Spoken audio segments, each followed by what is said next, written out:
Boa noite, está no ar o programa Conversa Franca, que hoje tem como entrevistado o bispo diocesano de São João del Rei, Dom Célio de Oliveira Goulart. Boa noite, Dom Célio. Boa noite, Carla. Boa noite a todos os telespectadores da TV Campos de Minas. Dom Célio, no último domingo agora foi celebrado o Pentecostes. Eu queria que o senhor falasse um pouco sobre essa questão da importância do Pentecostes para a religião católica, né? E um pouco também dessa participação dos fiéis aqui de São João del Rei, sempre tão presente nas celebrações aí religiosas da cidade. Carla, meus queridos amigos, a festa de Pentecostes nós falamos que é o aniversário da igreja. Realmente, Jesus Cristo, em suas conversas com os apóstolos, ele os animava dizendo, olha, eu tenho que ir voltar para o Pai, mas não vou deixar vocês órfãos, não vou deixar vocês sozinhos. Enviarei sobre vocês o Espírito Santo. Ele é o defensor, ele é o advogado. E ele encaminhará a tudo aquilo que vocês deverão fazer. E celebrar Pentecostes como festa, é uma festa de origem já do povo de Israel. Porque 50 dias após a festa judaica da Páscoa, celebrava-se a festa da colheita. 50 dias então depois da Páscoa, os judeus vinham de todas as regiões ali da Ásia Menor para apresentar a Deus a sua gratidão, oferecendo o primeiro fruto da colheita.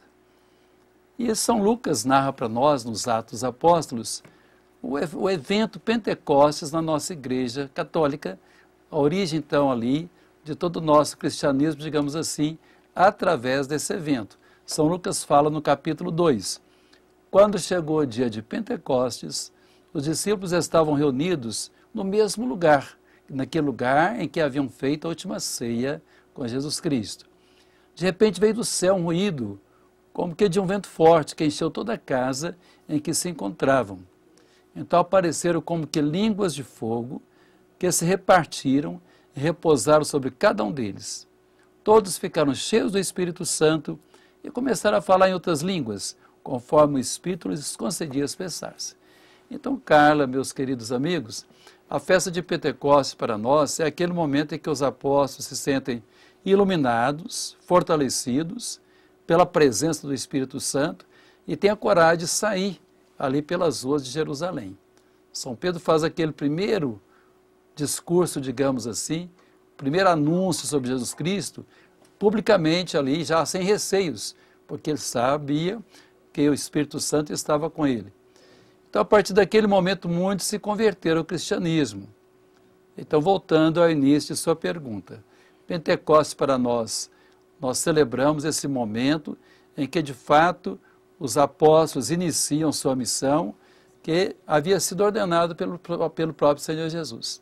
Essa festa é muito querida em nossa igreja, em todo o mundo, onde a Igreja Católica se faz presente, aí celebra-se com alegria a festa de Pentecostes. E São João del Rei esse ano também teve uma peculiaridade, que foi a inauguração da Capela do Divino também, né, Dom Célio? Foi realmente um momento muito bonito, porque foi inaugurada a Igreja do Divino Espírito Santo justamente nesse dia. E essa Capela do Divino Espírito Santo, ela também tem a sua história. Na próxima semana, Corpus Christi, né, que é uma outra grande celebração aqui em São João del Rei. Como que estão aí os preparativos? Então nós teremos, né? Depois eu falarei com mais calma sobre a festa do próximo domingo, da Santíssima Trindade, mas então na outra quinta-feira nós temos a festa de Corpus Christi. Por que se faz essa festa na quinta-feira após a festa da Santíssima Trindade? Para que nós possamos publicamente expressar nossa fé na presença real de Jesus. Houve um momento da história que foi muito questionada essa presença real de Jesus no Santíssimo Sacramento. Então, se achou por bem que a igreja convocasse os seus fiéis, para que publicamente pudesse dar um testemunho da sua fé. Nós acreditamos na presença real de Jesus. Então, se faz essa celebração da Eucaristia e depois a procissão com o Santíssimo Sacramento por ruas de nossas cidades. Então, aqui nós vamos celebrar, a exemplo do que fizemos no ano passado, na quinta-feira de Corpus Christi, às 4 horas da tarde, a missa no Largo do Rosário. As paróquias aqui mais próximas aqui da Catedral, então a paróquia da Catedral, São Francisco, a paróquia de São José Operário do Tijuco, a paróquia de São Judas Tadeu, a paróquia de São do Monte, nós vamos nos reunir aqui às 4 horas para a celebração da Eucaristia e depois a solene procissão.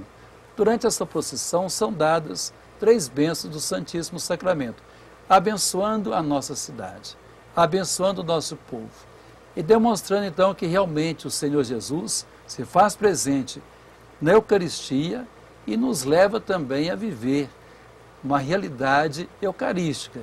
Quando nós falamos da Eucaristia, também nós remontamos aqui a uma passagem dos Evangelhos. Todos os 4 evangelistas falam do milagre da multiplicação dos pães. Eu tomo aqui a passagem de São Marcos, no capítulo 8, para entendermos a bondade de Jesus, concretamente naquele momento em que a multidão o seguia. Mas a bondade de Jesus em permanecer sempre na igreja através da Eucaristia. Então a passagem fala assim para nós, no capítulo 8 de São Marcos. Novamente se juntou uma grande multidão em volta de Jesus e não tinha o que comer. Jesus então chamou os discípulos e disse: sinto compaixão dessa multidão. Já faz 3 dias que estão comigo e não tenho o que comer.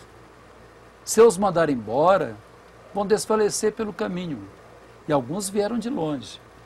Os discípulos falaram: onde que nós vamos conseguir, em lugar deserto, pão para saciar tanta gente? Jesus perguntou: quantos pães tendes? 7 responderam.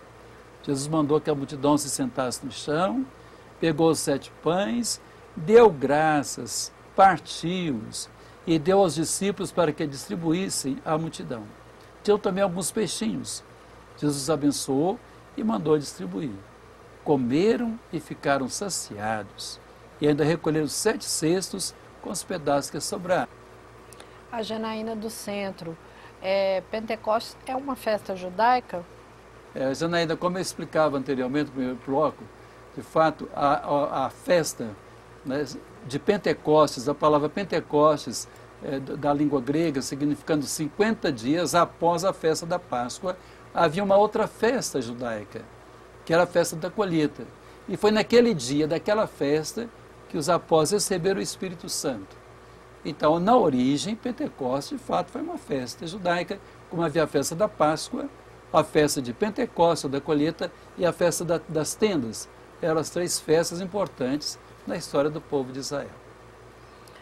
A Jaqueline mandou uma mensagem aqui. Não especificou o bairro. Desculpa, gente. Porque os padres da nossa igreja mal cumprimentam os fiéis. Acho que eles teriam que ser mais comunicativos conosco. Questão talvez, né, de um ou outro padre talvez tenha um pouco mais de seriedade na sua maneira de ser, né?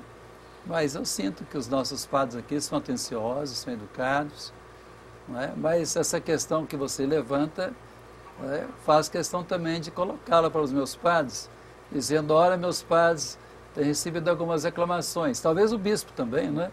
Talvez o bispo precisa rever isso, se nós estamos sendo ou não educados com o nosso povo. Então, agradeço a sua participação. A pastoral da acolhida é importantíssima na igreja. E não somente o padre ou nós bispos, mas cada cristão católico deve ser muito acolhedor. Há paróquias que estão trabalhando na pastoral da acolhida, muda-se alguém para a paróquia, tem uma equipe que vai lá visitar, dar as boas-vindas. As pessoas chegam para uma celebração, alguém para acolher, que seja o padre ou que seja uma liderança. Então é muito importante isso. A igreja tem que ser a casa da acolhida. E nós estamos agora preparando-nos para a Assembleia Diocesana e uma temática específica que é essa. A igreja tem que ser a casa da acolhida para crescermos na fé. Então nós agradecemos a sua participação.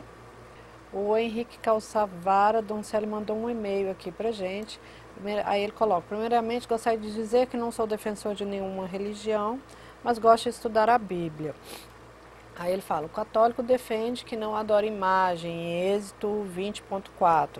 Aí ele coloca a fala: não farás para ti imagem de escultura, nem alguma semelhança do que há em cima de não sei o quê.